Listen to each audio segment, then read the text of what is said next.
Hi everyone, welcome to a new blog. So আজকে হলো আমাদের দীঘায় ডে 3 আর আমি আবার ভয়েস ওভার দিচ্ছি কারণ আগের দিন বলেইছিলাম, ভিডিওটা কারা দেখেছে আমি জানি না, যে পাশের রুমসগুলোতে ভীষণ লাউড মিউজিক বাজছিল। তো যাই হোক, সকাল সকাল ফ্রেশ হয়ে ব্রেকফাস্ট করে রেডি হয়ে চলে এসেছিলাম নিউ দীঘায়। বাট এই দিন জানো তো নিউ দীঘায় স্নানই করা যাচ্ছিল না, বাট বুবু ভীষণ জেদ করছিল স্নান করবে বলে।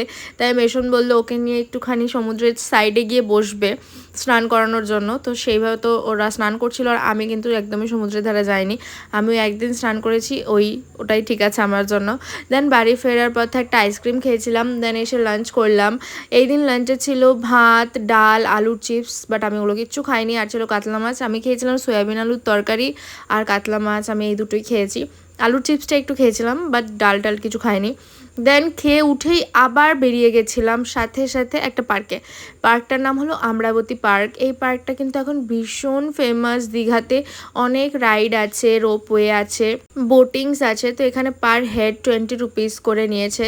আর এগুলোতে চড়তে হলে আলাদা আলাদা টাকা আছে, এগুলোর কত করে টাকা আমি জানি না। আমি রোপওয়েটা দেখলাম যে বড়দের হচ্ছে তোমার 100 টাকা করে, আর ছোটদের হচ্ছে 12 বছরের নিচে যারা আছে তাদের হচ্ছে 50 টাকা করে। তো যাই হোক, পার্কটাতে এছাড়া আর সেরকম কিছুই নেই। তবে হ্যাঁ, চারিদিকটা খুব গ্রিনারি, মানে গরমের দিনে গেলে তোমাদের অতটাও গরম লাগবে না, বেশ হাওয়া হাওয়া ছিল। যেহেতু সামনে একটা সুন্দর লেক আছে, যে লেকটার মধ্যে সবাই বোটিং করছিল। পার্কটা বেশ অনেকটা জায়গা জুড়ে রয়েছে। আর এই যে দোলনাগুলো ঢাকা দেখছো, হয়তো এগুলো একটু সন্ধ্যের দিকে খুলবে। আচ্ছা, পার্কটার টাইমিং বলে রাখি, সকাল 10টা থেকে সন্ধ্যে 7:30 অবধি। আর ওই দেখো মাথার ওপর দিয়ে রোপওয়ে চলে গেল।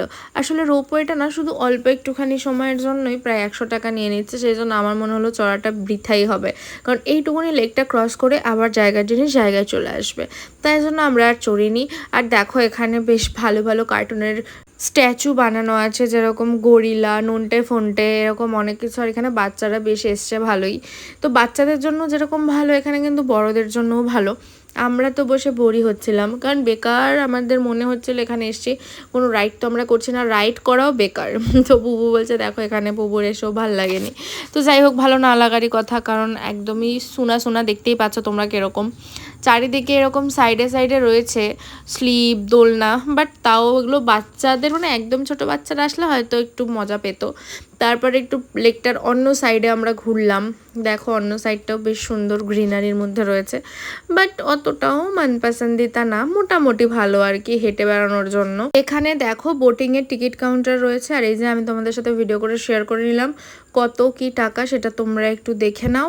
দেখে নিয়ে তোমরা এখানে বোটিং করতে পারো যদি তোমরা দীঘায় আসো। তো যাই হোক, আর এখানে সুন্দর একটা খাঁচা ছিল, খাঁচার মধ্যে অজস্র খরগোশ বাঁধা ছিল, আর আমার বুবু সেগুলোর সাথে খেলছিল। আর খরগোশটাও বেশ ভালোই, বুবু ডাকছিল আর উঠে উঠে চলে আসছিল। তো যাই হোক, এখানে খরগোশগুলোকে দেখে তো বেশ ভালোই মনে হচ্ছিল। কিছু কিছু খরগোশের দেখে বোঝা যাচ্ছিল যে একটু বয়স হয়ে গেছে। তো যাই হোক, চলো এবার পার্ক থেকে বেরোই, কারণ এই দিনকে আমাদের যাওয়ার রয়েছে তালসারি। তো এখন আমরা বেরিয়ে টোটো করে নিয়েছি তালসারি যাওয়ার জন্য। ফার্স্টে আমরা এখানে 150 টাকা দিয়ে টোটো ভাড়া করেছি। তো টোটোটা আমাদের পুরো রিজার্ভেই নিয়ে যাবে, কারণ তালসারিটা একটু গ্রামের ভেতর দিয়ে যেতে হয়।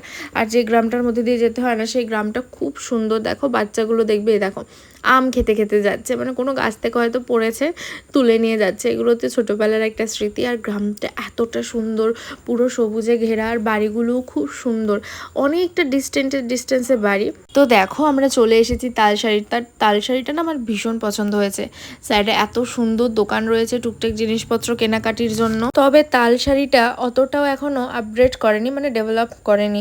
এই যে এই জায়গাটা থেকে আমরা নামবো, সেখানে কোনো স্কোপই নেই। একটা ভাঙা টাইপের সিঁড়ি রয়েছে, যেটা খুবই স্লিপ, খুব রিস্কি তালসারিটা অ্যাকচুয়ালি।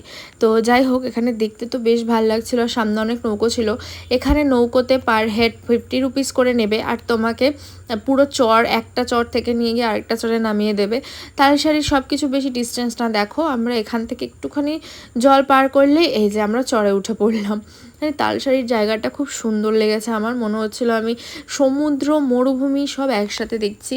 আর ভিউটা বেশ সুন্দর, এই জন্য এখানে খুব বেশি শুটিং হয়, বাট এখানে ভীষণ রিস্কি। আমরাও কিন্তু গিয়ে এখানে চোরাবালি পেয়েছিলাম।